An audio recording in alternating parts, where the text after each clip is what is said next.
One portion of my book, Sound Bath Conversations, goes into developing our sense of touch on the instrument, on gong. And a big part of that has to do with how we think about sound. And so I talk about how we start to use different adjectives to describe the timbre or colors, essentially our sonic palette, if you will. As professional percussionists, this is how we're trained to think. I think this passage here from John Williams's score to Harry Potter and the Chamber of Secrets is a great example. So I'm working on the xylophone part. I've played this before.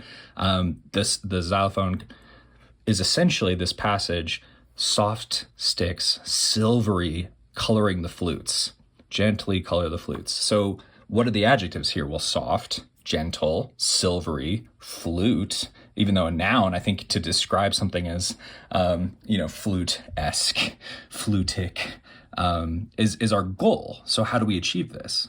So first, having the adjective helps. Now I know kind of what my goal is in my ear and my hands. Second, I use an array of mallets. So I'm testing out mallets today, which ones in my hand, in my ear, feel softest, silvery, but allow me to express this passage in a way that really does enhance the flute tone rather than cover or obscure that sound. Now, obviously, this isn't gong, this is xylophone, but the whole course, Elemental Gong, and my book, Sound Bath Conversations, help you to start to develop the same analytical sense for your intuition later. You're infusing wisdom and knowledge into your planning for your sound bath meditations or your sound therapy sessions. I think one of the advantages that I have in this situation is that if I need to change colors, obviously I can't bring in 12 different xylophones to the orchestra. Why would I? They all kind of sound the same. So you have to get color from your mallet selection. And I think challenging myself in that way has really paid great dividends in my sound bath practices, because I don't want to bring in I personally don't want to bring in 15 gongs and bell plates and all sorts of things. I would rather have a nice selection of mallets and one really great instrument, and then figure out for myself, how do I nuance, sculpt, and essentially zhuzh or extract as much of my custom sound that I want based off of my touch, my context, my setting, and the adjectives that I set out for myself, my intention, if you will. So the range of mallets that I kind of just picked off the bat that I think would do a nice job based off of my previous experience playing this piece. What I'm looking at here is an arrangement of both material that goes softer to harder, and in some cases, you can see the size changes. So there are a couple things happening. I'm actually going to make this switch.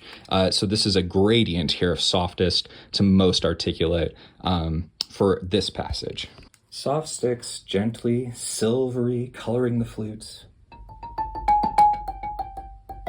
So it's a little too soft. That's my practice mallet.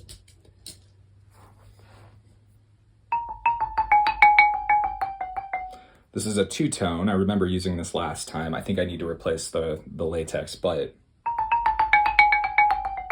both soft and clear. It feels a little airy. I think there's some fluty material in there. Harder rubber.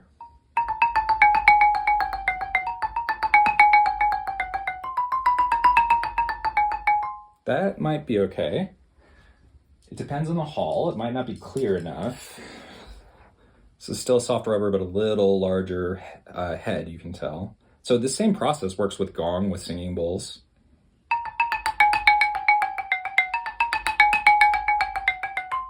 It's not bad. I don't love the response on those, but not bad. So we're out of the rubber now into plastic. So smaller head. It's on the plastic side. This is still a softer plastic.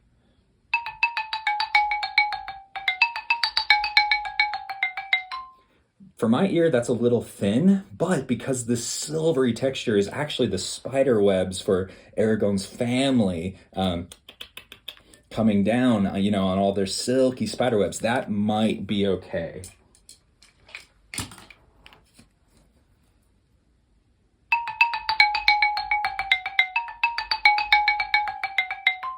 This isn't bad. For my touch right now, I'm a little out of shape, so that might be a little clumsy. I might stomp on the flutes a little bit with that. So I think we're starting to get out of a territory now where I don't feel soft or gentle anymore, but a lot of that's on my touch.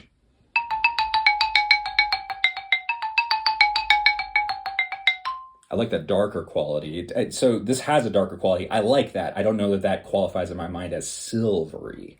So I think I'm going to give priority to what I used last time. It's a little fluffy on the front side. I think I need to adjust these a little bit. So I'm going to rewrap these mallets real fast. So I don't remember what size surgical tubing I used, but I think I've got plenty of sizes. There should be okay. And then this is an interesting process. This is a bowl castrator. So basically the surgical tubing is going to go on the bowl castrator where it will be stretched and then placed over the core of the mallet. And then I've got my new latex. So unfortunately I live in arid regions where rubber just doesn't hold up. Turns out I got super lucky. I didn't have to rewrap anything. So you can still tell that the old latex is on this mallet. While I just rolled off the top layer, these were triple wrapped because sometimes I use them on cymbals. And I thought that when I went to compare mallets, they were just a little bit too soft. This actually is going to be soft, silvery, but has that cut and a little bit of clarity for the faster rhythms if I need it. All right, so while I'm not on stage yet, I'm not with the ensemble or with the flutes, just sort of tentatively checking this color, just seeing, yeah, so is this soft, gentle, silvery, because I know it's a spider web, I want almost that kind of gossamer sheen on it.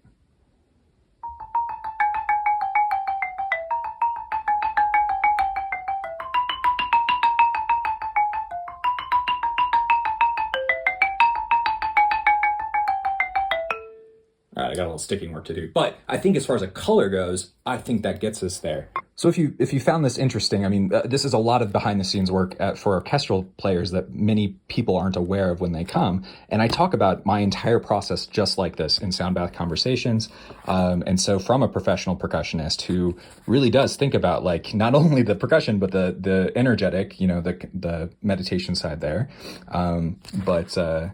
Yeah, I know that this can be an overwhelming world for people. So I talk about music terminology for sound healers, talk about the grip, making sure people understand that there are terms for every part of the mallet. You don't have to invent terms. We know what the terms are. There's a proper grip. There's a way to hold the mallet that helps you get the best sound possible.